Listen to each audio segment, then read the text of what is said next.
Hello, my name is Jarrod Campbell. I live in the Northern Virginia suburbs of Washington, D.C., and I'll be reading the story Gingerbread Boy from my collection New Views of Old News. The barber shop opened at 9, so on the first Saturday of every month, Alan was waiting for the door to be unlocked. A new face with a built-in smile opened it. Alan returned the courtesy. Receptionists came and went in the past year and a half, but the only face he wanted to see was standing behind the barber's chair with a genuine, glowing smile. With a flourishing hand gesture, Kevin motioned him into the seat. Anybody in the chair was treated like royalty, and Alan assumed his place as a monarch would a throne. The same, Mr. Allen? A thick accent offered no clues to the speaker's nationality. The same, Mr. Kevin. Eyes closed with anticipation. The faint twist of a small plastic lid made the hair on the back of Alan's neck spark with electricity. It collected at the nape until Kevin lightly rubbed dark and freshly mentholated fingers on Alan's scalp. A bolt of lightning shot to the tips of his toes, and a million pinpricks stayed after the initial shock of contact. Mint soothed Alan whenever he noticed the smell. Peppermint from his grandmother when he was a kid. Mint juleps during adulthood. Tensions could always be made bearable from some minty remedy. Next, the correct gauging of water temperature showed Kevin's familiarity. The extra attention to his scalp confused Alan since there was no hair on the top of his head. Rinsing with warm water became his favorite part. Millions of small bubbles washed off his head, and Alan swore he could feel every single one swirling down the drain and taking away more of a past he hoped to outlive. Tactile recollections offered the strongest links to his past, and should any memory have a strong fragrance associated with it, Alan would unintentionally travel back in time. A barber shop became a vortex where all spirits, remembrances, smells, and wants intersected and collided. Nostalgia for simpler times progressively eroded when Alan finally came to understand that those years were not uncomplicated at all, just made tolerable by family money and privilege. All of it would have been given up since it kept him tethered to his parents until the end of their senselessly long lives. Gray hair dusted the shoulders of the cape. A closer look revealed a fair amount of dull red. It resembled a few dying embers smoldering among ashes. Years ago, his hair was a vivid orange. In the bright day sun, he was the kid everybody pointed at and teased by saying his head was on fire. Daring bullies during those abysmal years poured water on his head, laughing while telling him they were only looking out for his safety. A source of shame during his formative years, he always wished he were blonde. When in later years it started graying, Alan pined for the days of being called the Gingerbread Boy. A stop at the barber shop, the first Saturday of every month, was customary when his family lived in Richmond, Virginia. Tickling the back of his neck would be the first thing Alan did when his cut was finished. His father watched and humored him until Alan got older, explaining that it made everybody look at him funny. "It's weird," was the end of that discussion. Alan took to going outside and sitting on the side of the building in the alley to tenderly run his fingers across his neck and head. This was mimicry of the barber's upward strokes. Ultimately, the gestures were indistinguishable, and Alan smiled while thinking about the handsome barber with the mustache. Prickly hair delighted his fingers. He felt the regeneration begin and became transformed. While a fierce gust froze his bare fingers one day, Alan still dutifully brushed the back of his neck and head. "Has anybody ever told you your hair makes it look like your head's on fire?" The voice surprised Alan by being softer and higher in register than the booming voice that regularly snatched him from the shameful habit. He quickly turned around to see a kid his own age staring wide-eyed at his hair.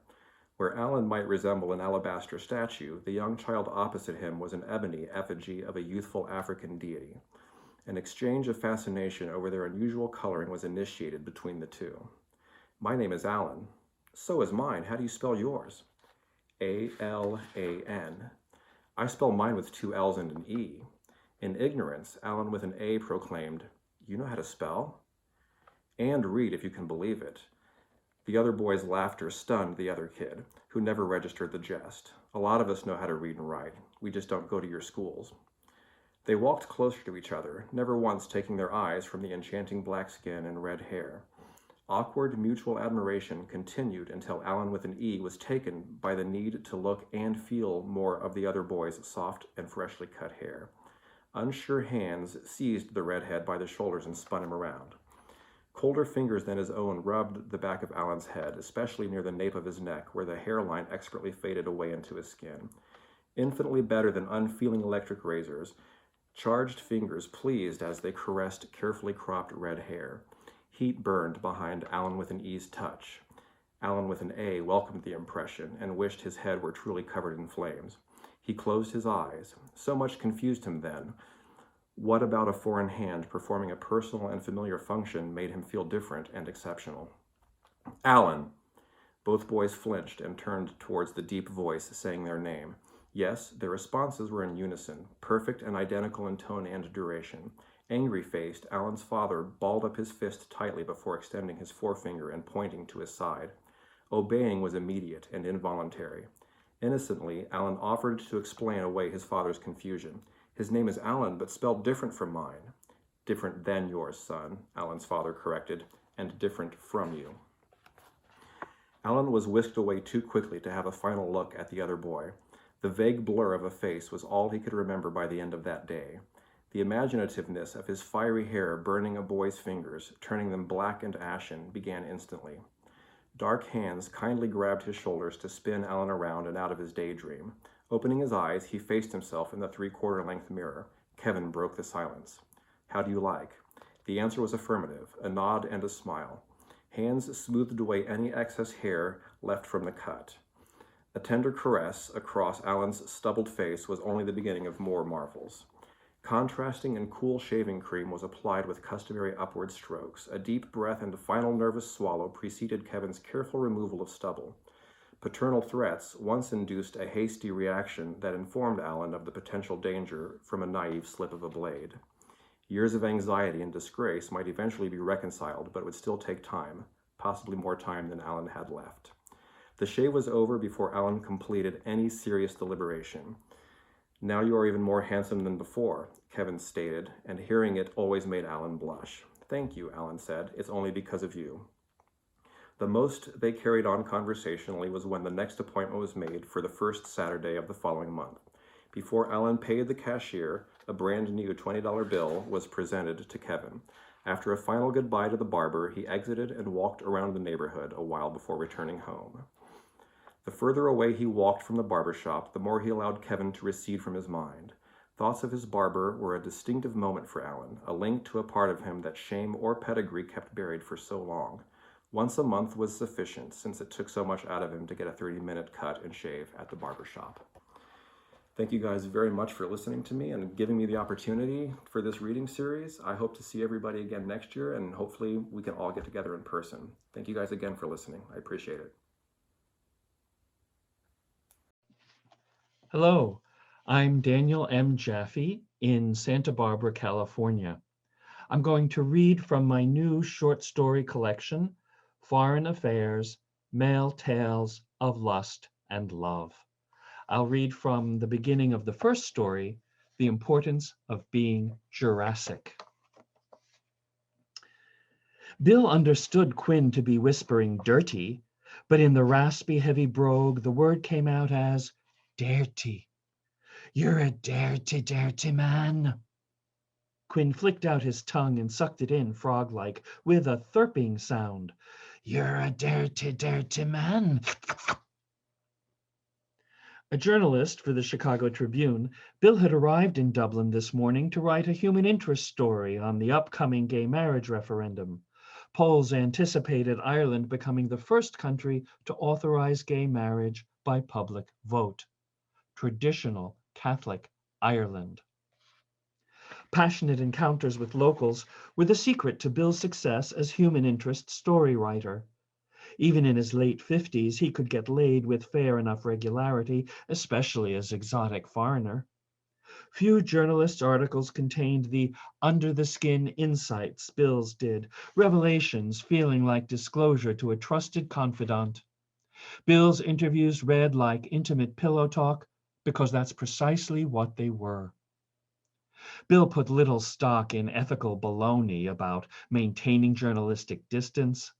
If you want to get inside a story, you need to get inside. Repressed countries were Bill's specialty because they burst with scared, horny locals who had few other bed partner options. Want a journalist to cover police harassment of Russian gay activists, brutality against gays in Iraq, death threats against gays in Uganda, Send Bill with a pack of condoms to ferret out the undercover scoop. Only a matter of time before he'd win a Pulitzer. He sure was having fun trying. Bill headed out in the cool evening for George, the nightclub touted on all Irish gay websites as Dublin's primary gay hangout. He'd undoubtedly find some trick to interview. Strolling down Dame Street, odd, he thought, how historically grand the word dame sounded in Ireland, whereas in American ears it came across as outdated Al Capone cheap. He walked the narrow sidewalk past restaurants, pubs, cafes, repeatedly bumping shoulders with those walking toward him, until he realized that the Irish walked the way they drove, on the left, unlike on the right Americans. Head-on collisions were inevitable. On the corner of South Great George's Street, a main shopping avenue, he faced an enormous mural covering the entire side of a gray building. Two young men, one in white sweater, the other in black, snuggling in romantic embrace. Larger-than-life gay love, 4 stories high. And tacked to a lamp-post on the corner beneath it, a bold green-lettered "Yes for Marriage Equality" poster, sporting a rainbow flag. All this smack in the center of Catholic Dublin. A more in-your-face public display than he could recall having seen in Chicago's Boys Town. That must be the place with the rainbow flag over the entrance and a thick bouncer staring into Bill's eye. He nodded at the guy and stepped inside. A low-lit, cavernous space with stairs to the right. The upper level looked closed. Well, it was a Sunday evening. The music was fast-paced and louder than he liked. Bill walked to the far end of the long bar with men and women in their 20s chatting, noted the stage behind the bar, empty now of the drag acts he'd read about. He grabbed a black leather bar stool, asked the muscular barman for a pint of Guinness, one of those touristy must-dos.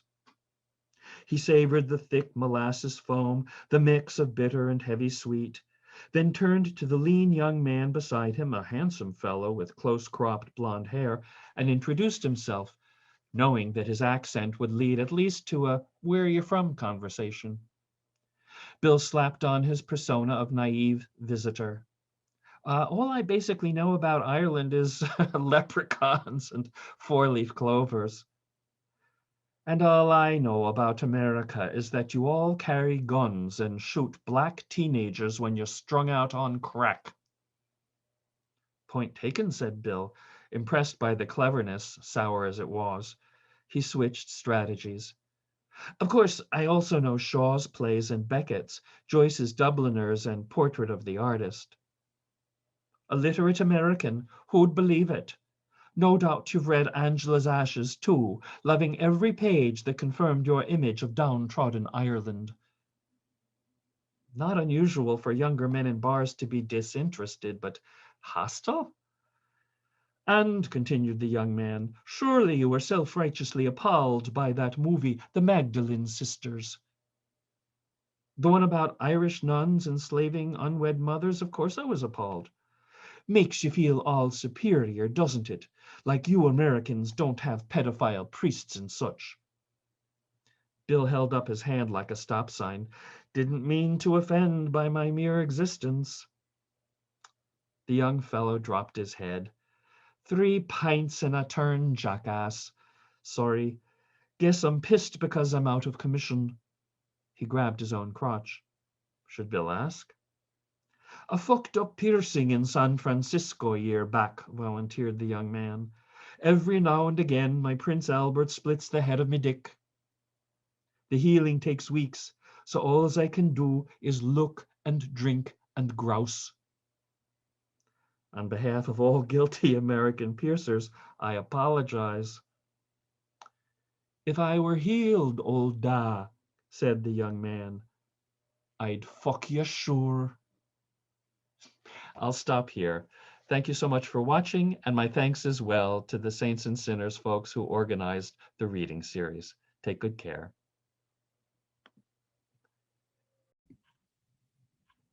Hi, this is Ann Loughlin coming to you from Chicago, and I'm going to read today from my most recent release, which is Money Creek, published last fall by Bold Strokes Books. And I'm reading from the beginning of the book, so you don't need much setup, just to know that Claire, my main character, quit her job the day before from a high-powered law firm, just before she was going to get fired.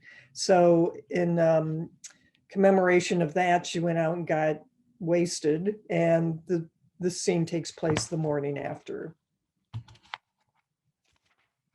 The last time Claire woke up with a stranger, she swore it would never happen again. But here she was, opening her eyes to a room she'd never seen before. She lay on her side, naked in a four-poster bed, as a familiar gut-clenching remorse made her stomach tumble. Her breathing became shallow and rapid. She didn't dare turn to see what kind of man she'd gone home with. It was still dark out, and only the glare of the streetlight poking through the window blinds lit the room. It smelled faintly of eucalyptus, very tidy except for the pile of clothes strewn near the door. Next to the bed was an antique table and Tiffany-style lamp, a pile of books stacked high. She skimmed the titles. What a man read would tell her a lot. There were the most recent releases from Margaret Atwood, Zadie Smith, and Emma Donoghue, contemporary fiction by women authors. Maybe she'd hit the jackpot and hooked up with a well-read feminist man. She turned to her right and found, instead, a woman leaning on one elbow, gazing at her. She had clear eyes, auburn hair hanging loose around her shoulders, and a crooked smile. Her face was handsome, with chiseled cheekbones and a slightly patrician air. Claire grabbed the sheet and pulled it up to her chest. "Good morning, Claire," she said in a timber-rich alto. Claire stared at her with fixed eyes. Hearing her name made her feel more vulnerable. The woman had the advantage over her. Claire knew nothing, and she knew everything. She prayed she hadn't done anything mortifying. It was a good sign the woman was smiling at her. Whatever she did couldn't have been too bad. She broke her gaze and lowered her eyes. "Good morning," she said, her throat froggy from sleep and God knows what else. "You seem uncomfortable." Claire forced herself to look at her. "I'm a little nervous. I've never been with a woman before." So you said last night. I hope it was a good experience for you." She hoped so too. She wasn't upset at having sex with a woman, something she knew would have happened sooner or later. But she was ashamed she didn't remember her or anything that came after that. Her short-term memory had been on the fritz. When she was in a blackout, she forgot everything almost as soon as it happened, which was why drunks so often repeated themselves. At least that's what she'd read in a depressing article on alcoholism. She scooched up to lean against the headboard and winced at the hammering in her head. She was beginning to feel the full strength of her hangover. "How are you feeling?" the woman said. She now sat in a lotus position facing her. Claire avoided her eyes. She seemed entirely out of her league. "Not so bad. Yourself?" "I'm surprisingly good given how drunk we were last night," she said, "but I have no regrets." She reached over for Claire's hand and held it gently. "I hope you don't." "Can you regret something you can't remember?" "No, it was lovely." She looked on the floor for her cell phone. It was nowhere in sight. "Do you happen to know what time it is?" The woman turned toward her nightstand. "It's 6, still time for more sleep." She ducked her head to meet Claire's eyes. "Unless you were interested in doing something else?" Her voice was sultry, as if she really desired her, which Claire found impossible to believe. "No, I mean, I didn't realize it was so late. I've got to go." She swung her legs to the side of the bed. 6 is late? "I have to get into the office. I work in a sweatshop." Why was she lying? She remembered she didn't have to go to work, that she'd quit the day before, but she was desperate to get away. She looked to where her clothes were scattered near the door. Apparently, they'd been in quite a hurry to get them off. "I thought you were a lawyer." "I am, and the hours are ridiculous." Claire took a breath before she slid off the bed and tried to walk in a reasonably dignified manner across the room to her clothes. She could feel the woman's eyes on her. "You're beautiful, you know that, don't you?" No, she didn't. Surely her outside looked as bad as her inside felt, a toxic brew of nausea, the hammering head, and a bucket full of recrimination. Her business suit lay crumpled on the floor, and she pulled it on before glancing back at the woman. She'd gotten out of bed and stood naked in front of her, as comfortable as a hand in a glove. She was at least 6 feet, a few inches taller than Claire, and 100 times more confident. Whatever actually happened, she hoped she'd given the woman pleasure. Usually her blackouts erased the memory of something she'd rather forget, but she would have liked remembering her first time with a woman, would like to know whether it was everything she suspected it to be. Claire had to clear her throat to talk. Sorry, I have to run. I'll let myself out. Wait, the woman came closer. Her nakedness seemed billboard-sized. You seem skittish. There's no pressure around what happened last night. Two adults and all that. Sure, I understand. It's just I have to get going. She stared at Claire for a moment before leading her out of the bedroom to the front door. She seemed ready to move on herself. She held the door open, unconcerned at who might pass in the hallway. The name's Ellen, by the way. I know you don't remember. I do remember. Of course I do. Ellen raised one eyebrow. Are you lying to me or to yourself? She smiled and motioned Claire out the door. Take care of yourself, Claire. Thanks very much. Hi everyone, I'm Paula Martinac and I'm coming to you today from Charlotte, North Carolina. Today I'll be reading an excerpt from my new novel, Testimony, which was published in January by Bywater Books. I'm reading a scene from the first chapter, so you don't need much information. All you need to know is that the protagonist is Jen, and she's a lesbian. Her friend is Fenton. He's a gay man. They both teach at a small women's college in rural Virginia, and the year is 1960. And then the big thing that you need to know is that one of their colleagues named Mark has been arrested for having sex with a man in the public park. And that's where I'm going to pick up.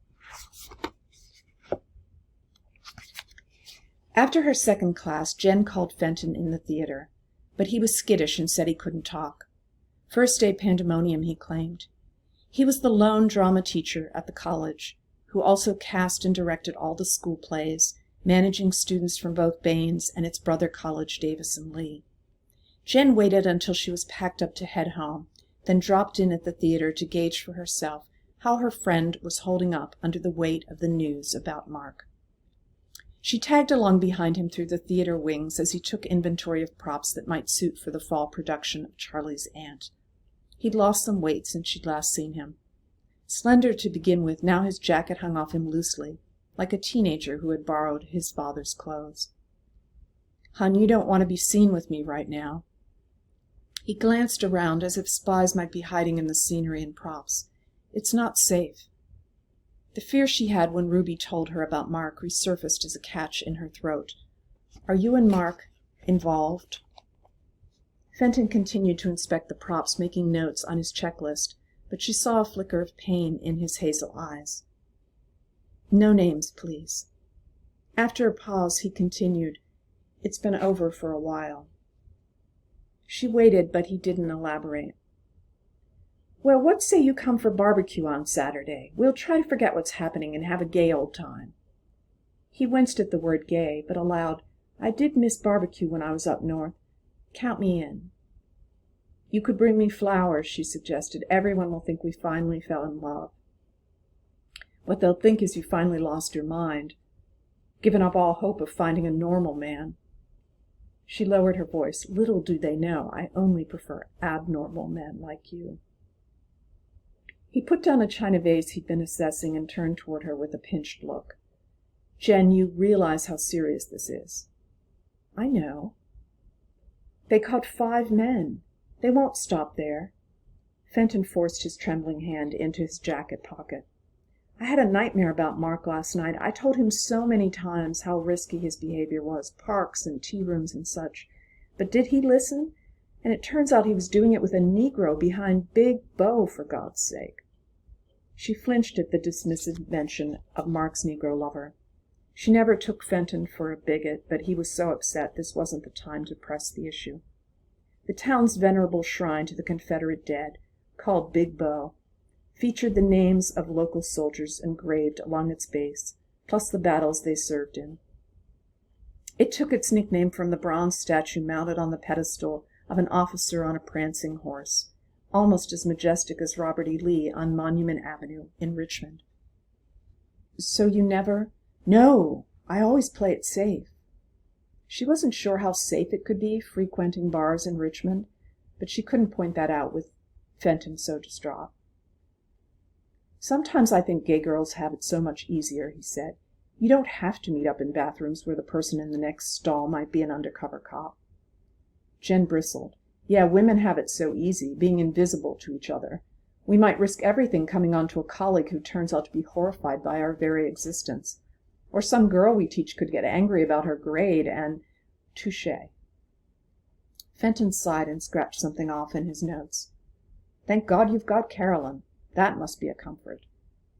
She blurted out the barest facts of the breakup with Carolyn, while they perched on uncomfortable wrought iron chairs with tags that read Ernest, Spring '59, props from an Oscar Wilde production that had drawn huge crowds. I truly don't know what to say. Fenton rubbed the palm of her hand in a soothing way. Except that I never much liked her. Jen stiffened. You barely knew her. That's right, she never deigned to come to you, always making you travel to her. Selfish and self-centered, if you ask me. It was my choice, Jen said. Richmond was safer for us than a town where everybody knows everybody's business. Still, I saw her maybe twice in what, 5 years? 6, which gave you plenty of time to let me know what you really thought, friend. I couldn't tell you the truth. You were so much in love. Jen let go of the anger that had flared in her. Many times she kept her opinions close to the vest with friends, too. Love, she said with a shrug. That's something I won't be rushing back into. Their heads swerved at the sound of light footsteps coming from the direction of the stage. Fenton dropped her hand, his eyes widening, and he leapt to his feet. Jen was surprised to see one of her students emerge from the shadows, clutching what looked like a script. Oh, I'm so sorry, Mr. Page. Dr. Ryder, did I get the audition time wrong? Fenton fished out his gold pocket watch. I'd say so. We won't start till at least 4:30. Sorry, it's my first time going out for school play. Well, you're welcome to take a seat in the orchestra, Miss Sutter, Margaret Sutter. I think I'll just come back later. Margaret mumbled another apology and slunk out the way she had entered. Fenton clicked his tongue. Jen wasn't sure what bothered her fastidious friend more, the girl's earliness or the fact that she'd come backstage uninvited. Margaret's one of my advisees, Jen said, always comes to office hours. She's a good egg, but she can get underfoot. Fenton's face registered annoyance. I don't like them skulking around, eavesdropping even. What were we talking about when she showed up? Jen raised an eyebrow. I believe you were telling me how very much you disliked Carolyn. His cheeks colored. I'm sorry, hon, I shouldn't have. I'm teasing, Fenton. Feel free to hate Carolyn as much as you want. She cast a look at her wristwatch as she stood to leave. Anyway, I don't think the girl could have heard much. Maybe she saw you holding my hand and will tell everyone we're a couple. He expelled his relief with a burst of laughter. Ah, yes, but a couple of what? Thanks, everyone, and thanks to Saints and Sinners for hosting this online event. I hope to see you all next year in person. Stay well.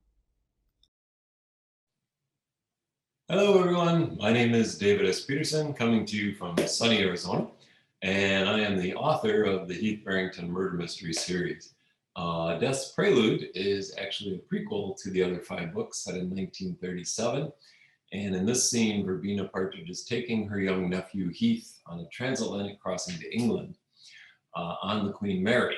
The second half of the book takes place at Heatherwick, the fictitious estate of Lord Quimby. And the scene I'll be reading from takes place on the Queen Mary. And that's where Verbena, Heath, and Verbena's friend Myrtle Obermeyer have gathered in Verbena's stateroom shortly after departure. Verbena is perusing the passenger list, looking for anyone of interest who may be aboard. Let's go to her stateroom now and listen in. Oh, how interesting. Lord Simon Quimby's on board, Verbena said. It's been quite some time. My first husband, Michael, and Simon's father, Sir Lionel, had business together once or twice, and we all met in London a few years ago. And I was there with Maxwell, don't forget, Mrs. Obermeyer said. That was the last trip he took. Letitia Birdwell was there too, I remember. Auntie nodded. That's right. Her and Lionel Quimby were courting at the time. I wonder whatever happened between them. Yes, dear Letitia, I see her regularly these days. You must be careful what you say around her, though. She's such a gossip. So you make sure you sit right next to her, of course, Verbena said. Mrs. Obermeyer pouted. Oh, be nice, or I won't tell you what happened between her and Lionel Quimby. Oh, all right, Myrtle, I'm sorry. Do tell. Well, Sir Henry Longfellow had in effect set up Letitia with Lionel Quimby, as Lionel's wife had died many years prior, of course. Apparently, Lionel and Letitia hit it off with some success, but nothing of note ever happened. It ended rather abruptly. You mean they never married? Correct. The official reason given was that Letitia was homesick for America, but personally, I think she was afraid of the Quimby curse.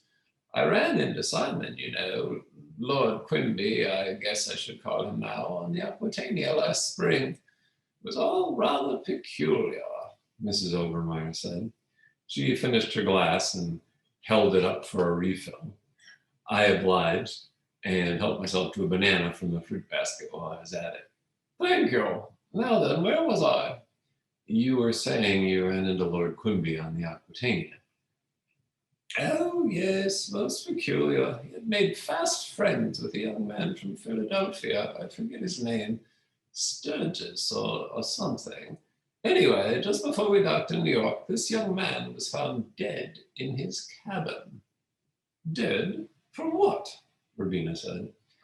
The final verdict was natural causes, a heart condition or something, but most peculiar if you ask me. There was a rumor that he'd been poisoned. He was only in his 20s. So what does that have to do with this Lord Quimby fellow? They had just met on board and had become friends. Don't you find that odd? So many peculiar deaths around him in such a short span of time. Simon's mother died shortly after Charlotte was born, and Simon was just 6. Then 2 years ago, their father Lionel was killed during a burglary at their estate. My goodness, that's awful. Yes, the burglar was never caught, and I hate to say it, but there were some who suspected Simon, including Letitia. She won't hesitate to tell you, I'm sure, Verbena said. Well, she does know the family. She even attended Sir Lionel's funeral. And she told me the circumstances surrounding his death were, shall we say, unusual. How so? Well, he was murdered in his bedroom on the 2nd floor with a house full of people. It happened near bedtime, but not in the dead of night, if you'll excuse the expression. Why would a burglar climb up to a 2nd-story window, crawl in, stab him in his bed, and then flee? Well, of course he'd flee, Verbena said. He wouldn't exactly stay for tea. Well, no, but why choose a 2nd-story window? Why not break into a 1st-floor room? And why not wait until everyone had gone to bed? What burglar in their right mind would climb into an open window when there was a light on and someone was inside? Well, it does seem unusual, I must admit. It most certainly does. That's why some people think it was an inside job, made to look like a burglary. And then, just 1 year ago, Simon's sister, Lady Charlotte, died. Such a tragedy. I remember hearing about that, Verbena said. She was only 23, I believe. Accidental poisoning is what the New York Times reported. Well, yes, I know, but honestly, how does an adult accidentally drink poison? Simon was 29 at the time, so he's 30 now. He's never married either. I believe Letitia said he was engaged, but it ended abruptly, probably because of the curse. It's all because of the curse. What is this curse you keep talking about? Utter nonsense is what it is, Verbena said. Lionel Quimby himself told me about it. Pure rubbish, voodoo, witchcraft. I wouldn't be so sure. You see, Simon's father did something to upset an old woman when Simon was just a young boy. She put a curse on the whole family. Honestly, Myrtle, how can you believe in such things? Verbena said, finishing her champagne as I poured her another. Because it's true. Sir Lionel's wife died, Lionel was murdered, Charlotte was poisoned, either by accident or... And what of Simon? Nothing bad has befallen him, Rowena said. Not that we know of, but what if he did kill his father? I would certainly say that was bad. And then the mysterious death of his sister and that fellow on Aquitania last year. Why would some people think he killed his own father or have anything to do with his sister's death? Jose, plain and simple. Charlotte adored her father, and likewise, Simon felt left out. You don't know that to be a fact, Myrtle, Rowena said. But it makes sense, certainly. Oh, I don't think he did it, of course. But people do like to talk. To find out what happens next, pick up your copy of Death's Prelude today. Thanks for having me as part of the Saints and Sinners reading series. Be safe, be well, be happy, and cheers.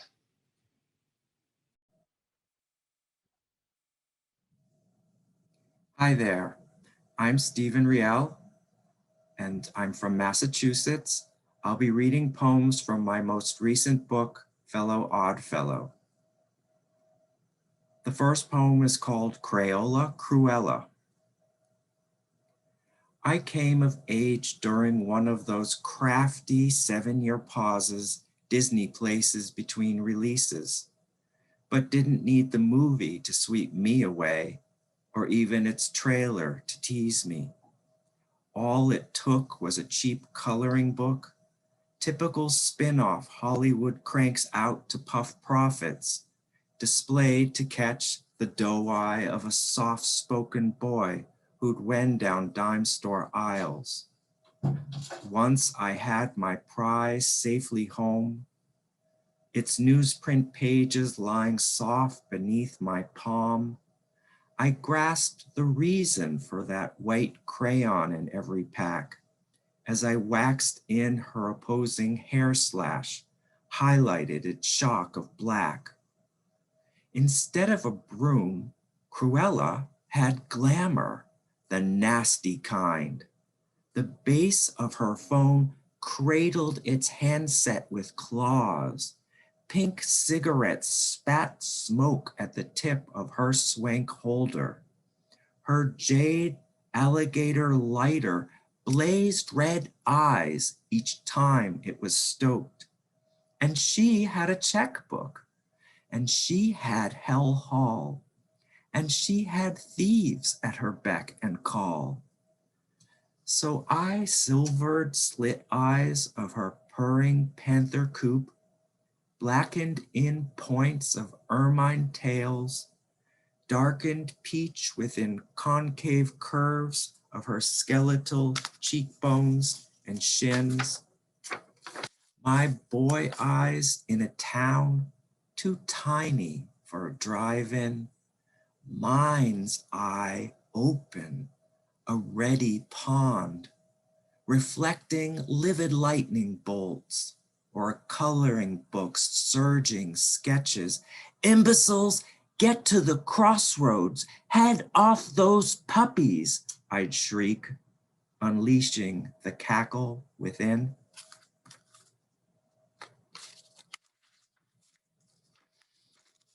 The next poem is called Sighted During a Whale Watch. To commune with late afternoon's muted light, to swathe myself in swirls of solitude, I turn from those aiming cell phones at henna'd roots, my grip loose around portside railing. I'm a cave open toward uncluttered ocean. August breeze and lukewarm spray soothe even my readily goose-bumped flesh. The wounded creature I've become unclenches, sways with the hull's lullaby. With windbreaker unzipped, I stand, becalmed, adrift. Massed clouds divide. Sunlight sprints across napping waves, spreads across my brow, as if laying outstretched palms, tender, against my temples. For 16 years, I never imagined, couldn't have expected nor prepared for my dead brother's palpable presence. Unbidden, warm salt streams down creek bed creases in my face, as if a switch were thrown off stage, and all glistens within one membrane. Brine tangy air, trembling sea, fireball low in the firmament, transmitting this gentle sheet of sheen, something free of his personality. It feels open, angelic. Even after cumulus bulges back across the blazing gap, I linger over the vast, now pearly bay, not wanting to step away from that near caress. Someone else could call it an ordinary excursion, just more whales than usual bless us with tail flips as they herd krill toward one spot. We applaud and tip the salty captain, and yes, a similar shaft of light, overdone in oils and framed in some knick-knack shop, can be bought or witnessed when Yahweh's voice booms in an Old Testament film starring Heston, but when that wedge of light arrowed across, what my skin and eyes at once recognized marks these years without, before, and after. I don't know whether he'll visit again.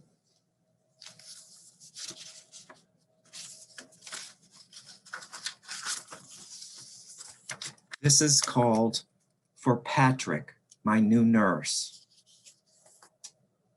For Patrick, my new nurse, who led me inside the bathroom, threaded my arm in two of its tubes through the wrong armhole of a second Johnny when I confessed my worry about mooning random passers-by, who planted his thighs a thumb's length from mine to tie soft cotton snug against skin, stretched over scapula, guarding that hollow where prehistoric wishbone soared like prayer, who remained unruffled. I focused on the telling little muscles at ease around his eyes. When my hard-on rose in thanks, alive. And I'll stop there. Thanks for having me as a part of the Saints and Sinners reading series. I hope to see you at the festival next year.